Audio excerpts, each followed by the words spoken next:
Для начала нам нужно нарезать мыло на кубики. Чем меньше кубики режем, тем быстрее оно у нас расплавится. Здесь все почти как на уроке химии, вот только изготавливают не разноцветную жидкость в пробирке, а самое настоящее мыло. Как его правильно сделать, показывает мастер декоративно-прикладного искусства Ася Ожигова. Этим она занимается профессионально уже 6-й год. Готовит мыло самых разных форм и расцветок. Я беру белую основу, не окрашивала ничем, заливаю ее.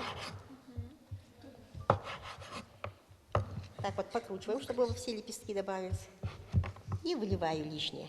Чтобы мыло получилось качественным и быстрее застыло, нужно делать все поэтапно, не упуская ничего, объясняет ребятам Ася Ожигова. Например, самое важное перед тем, как залить мыльную основу, обработать форму спиртом. Это делается, чтобы не образовались пузырьки.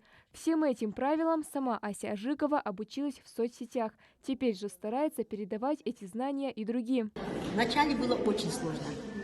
Потом у меня мальчики учились в Ростове через года 2-3. И дальше пошла уже моя деятельность. Конечно, тогда проблем не было. Все время они мне поставляли все, что мне необходимо. Нравится очень заниматься этим. Практически переросло в хобби, конечно. Вообще сам я по профессии преподаватель иностранных языков, работаю в школе, в колледже. Это мое такое, хобби, да, хобби.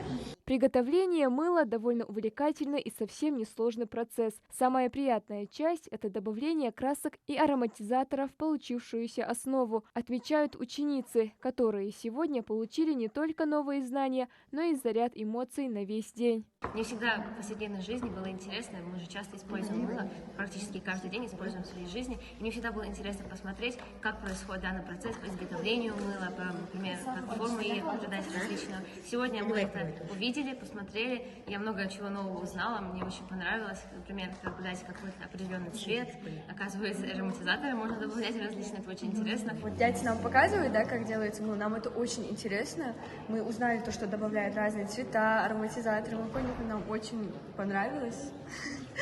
Вот мы сейчас, каждая девочка выбрала каждую формочку. Она нам сказала то, что подарит мыло. Мастер-класс в Музее изобразительных искусств состоялся по Пушкинской карте. Мыловарение – это увлекательное занятие, которое дает возможность молодежи проявить себя, ну или просто заняться интересным делом в кругу друзей, знакомых. Мы очень часто проводим мастер-классы по Пушкинской карте, приглашаем разных мастеров декоративно-прикладного искусства. Дети пытаются развивать свои способности, и при том этом мастер-класс сам мастер очень внятно, четко объясняет им, чтобы они сделали хотя бы какой-то поделку. Мастер-классы по декоративно-прикладному искусству будут проходить в музее ИЗО Ингушетии до конца декабря. Обладатели Пушкинской карты могут прийти и обучиться полезным навыкам. Билеты можно приобрести на официальном сайте музея. Малика Измайлова, Султан Магушков. Новости 24.